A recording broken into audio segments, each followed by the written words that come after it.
I want to make sure that I announce some folks who are with us in attendance. My name is Chris Hurst. I'm the delegate for the 12th District. Welcome to the 12th District, parts of Blacksburg, Radford, Giles, and Pulaski. We also have Senator John Edwards with us, who has been a champion in the state Senate for many, many years and also represents Virginia Tech, Montgomery County as well. And I believe we have Secretary Atif Carney here with us as well, Secretary of Education. Good to be with you, sir.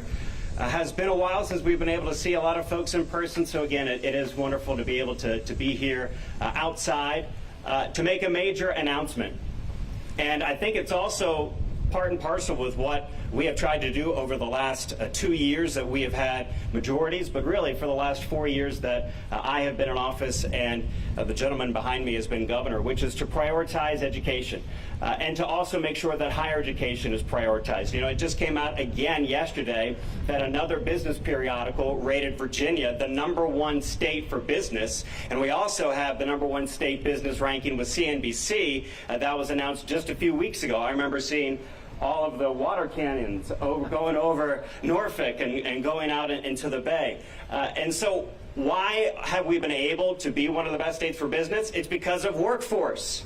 We have to make sure that we develop the workforce of tomorrow, that we start to make sure that we have Virginia's new economy working for us. And we want to make sure that Virginia students are a part of that. And so for Virginia Tech, and with its new expansion into Northern Virginia, to be a leader in the country for computer science, for data analytics, for biotechnology, for all of these different disciplines that we know are going to drive the economy of the future, that's going to mean good things for us here in Blacksburg, where we are the hub for all of that innovation here at Virginia Tech. And we want to make sure that we do more for here in this community in Virginia Tech. I am delighted that we have worked with the administration here at Virginia Tech to make sure that there's funding for a new undergraduate science lab. How can we be the best engineering and computer science school in the country without great lab space for our undergraduates? And we are seeing more construction around this community all the time. Just take a look.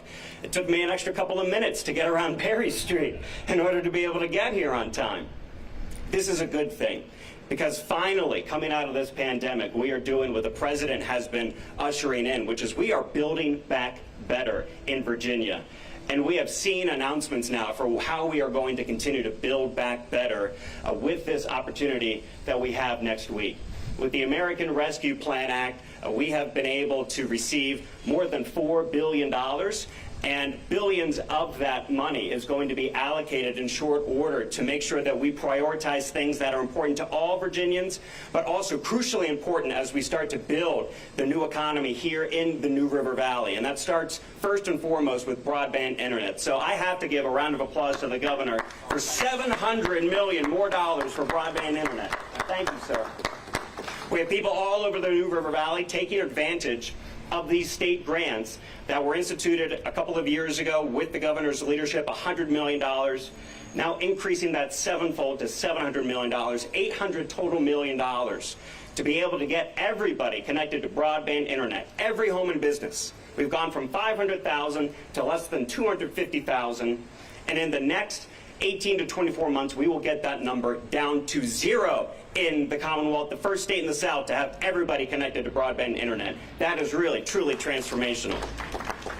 But it also extends to making sure that what you connect to on the internet is also going to get you the degrees and the credentials and the knowledge that you need to compete in the new economy.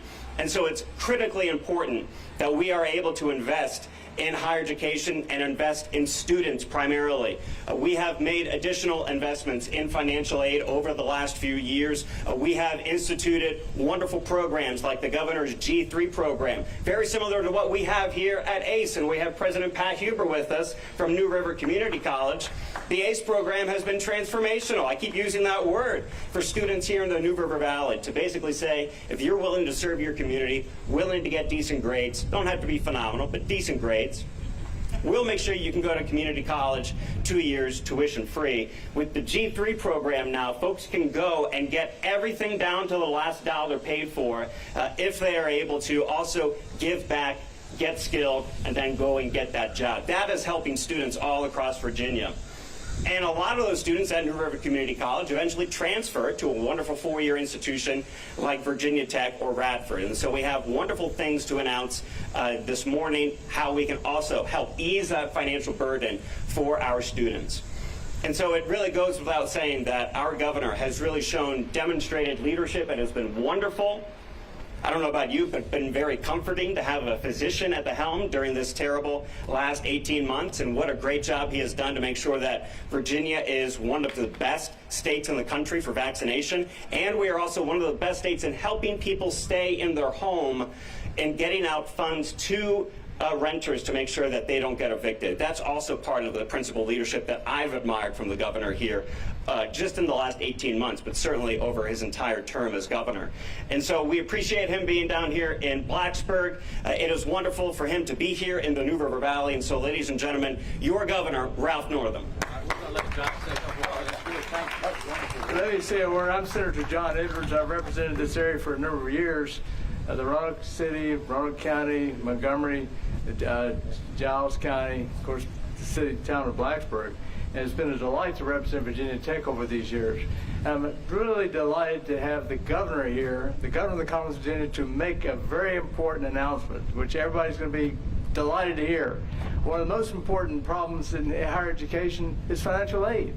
Let me tell you, that is critically important. And I've been pushing for years to deal with the high cost of higher education. It's critically important. Education is our future, both in terms of the people, the leaders that come out of higher education, the research that's done in higher education. Nothing can be more important. And I think Chris Hurst, my great friend, has said it all. So let's welcome the governor of the Commonwealth of Virginia, Governor Northam. Thank you. Well, good afternoon, and thanks for all of you for being here. And again, my compliments to the meteorologists from the press for what a beautiful day here in Blacksburg. Nice temperature, a little breeze. We couldn't ask for any more. First of all, giving credit where credit's due, Delegate Hurst, thank you for your kind introduction, and also thank you for all the great work that you have done for your constituents in the 12th district, and he said it right. I mean, the things that have been done this past year, especially broadband, the investments that we've made in education are all very helpful. And Senator Edwards, you and I go back a long ways, but representing the 21st district, we certainly appreciate you. And they've already been acknowledged, but I would like to thank our Secretary of Education, who has been a big part of this, Secretary Olive Carney. Thank you so much for your leadership. And we also have our Deputy Secretary of Education, Ms. Fran Bradford. Fran, thank you so much as well. You know, football season is among us, and just a little, you know, plug for what's getting ready to come. Every year we have the Commonwealth Cup. Now the Commonwealth Cup brings there's a school in Charlottesville. It'll come to me in just a second. University of Virginia, yeah. University of Virginia, the Cavaliers will be playing the Virginia Tech Hokies. And I know we're in Blacksburg, but any thoughts on who, you know, might have the edge in that game? I mean, it's kind of a given, I guess, huh? Yeah, but we're certainly looking forward to that. But I really appreciate Blacksburg and Virginia Tech for hosting us today, and also for being one of the flagship institutions of higher education. And I want to tell you, as the governor, we are just truly blessed to have great colleges and universities in Virginia.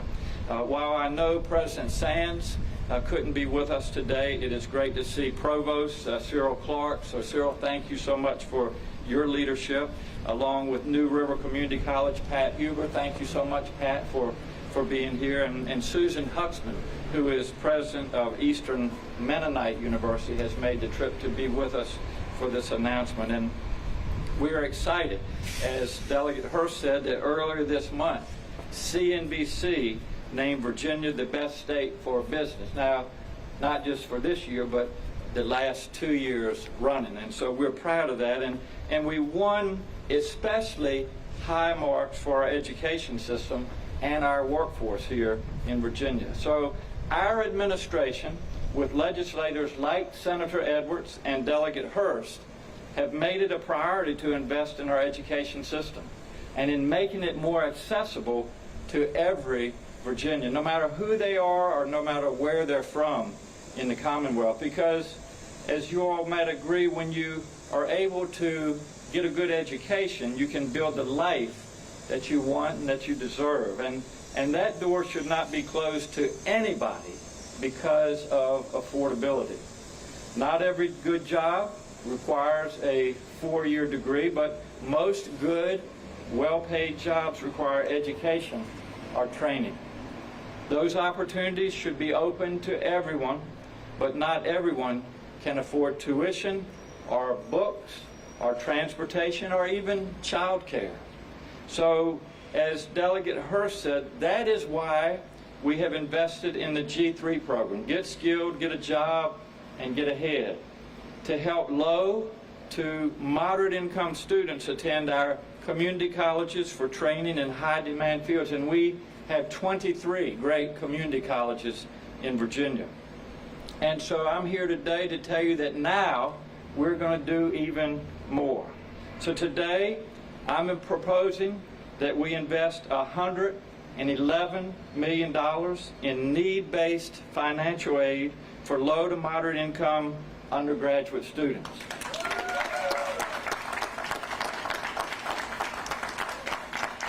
We'll direct $100 million to our public institutions through the State Council for Higher Education in Virginia, and $11 million to private institutions for low to moderate income students eligible for the Virginia Tuition Assistance Grant, or what we call the TAG program.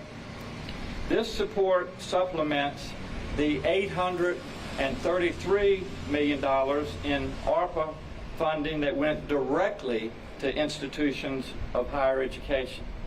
We're also committing $10 million to enhance the Online Virginia Network, which facilitates online coursework and degrees from George Mason University, Old Dominion University, James Madison University, and our community colleges. Now more than ever before, we understand how technology can connect us and provide greater opportunities. The pandemic has disrupted all of our lives in many, many ways. It hit our workforce hard. We've seen more than 3 times the number of unemployment claims, 1.75 million individuals than we saw during the Great Recession. To date, 1 in 3 Virginia workers have applied for unemployment benefits. Our economy is recovering very well, and many of those jobs, thankfully, are coming back. But for many people, this is an opportunity to reconsider what they want to do with their lives. This funding can help them go back to school, get the education they need to make a career change, or advance their education in their chosen field. We all know that getting the education or the skills training for a better job is the best way to get ahead in life. This investment will help make that happen for thousands more Virginians. So, next week, actually on August the 2nd, the General Assembly will return to Richmond to consider this and other proposals for allocating the $4.3 billion in federal funding that Virginia is receiving from the American Rescue Plan, what we refer to as ARPA. Earlier this week, as you all probably know, I outlined proposals to improve air quality in Virginia schools, improve water quality across the Commonwealth, protect businesses by replenishing the Unemployment Insurance Trust Fund, and to also strengthen our behavioral health system. Our goal with every investment is to help Virginians recover from the pandemic and make strategic investments that will improve quality of life going forward. I believe all of these proposals to do that, and I look forward to working with the General Assembly when they return next week. One of the most important things for me as governor is to make sure that everybody in Virginia has opportunity to have a job that they can support themselves and their families with, no matter who they are, no matter where they live in Virginia. And we literally travel around the world and we talk to businesses that are already established in Virginia and that are growing. And we talk to businesses that want to come to Virginia. And I want to tell you, there is a lot of enthusiasm right now for businesses that want to come to Virginia. But the #1 priority that I hear every day is it's our talented workforce in Virginia that draws these businesses to want to be here. And so we need to continue to do everything. Our administration is committed to it. Our legislature is committed to it. We need to invest in education to keep that pipeline open between the education systems and our business community. So this is an exciting announcement today, $111 additional million invested in education to, again, to make sure that we have the most talented workforce in the world. So thank you all so much for being here. And Elena, do you want to take some questions now? Or you? We'll do a little gaggle after this. So. All righty. Thank you all so much. We'll gather up. Thank you. I'm going to get the Secretary of Education and the Deputy Secretary of Education who can answer more specific questions if needed. Sounds good. You guys want to kind of, I know it's kind of annoying, but if you want to circle up a little, we'll get them up here.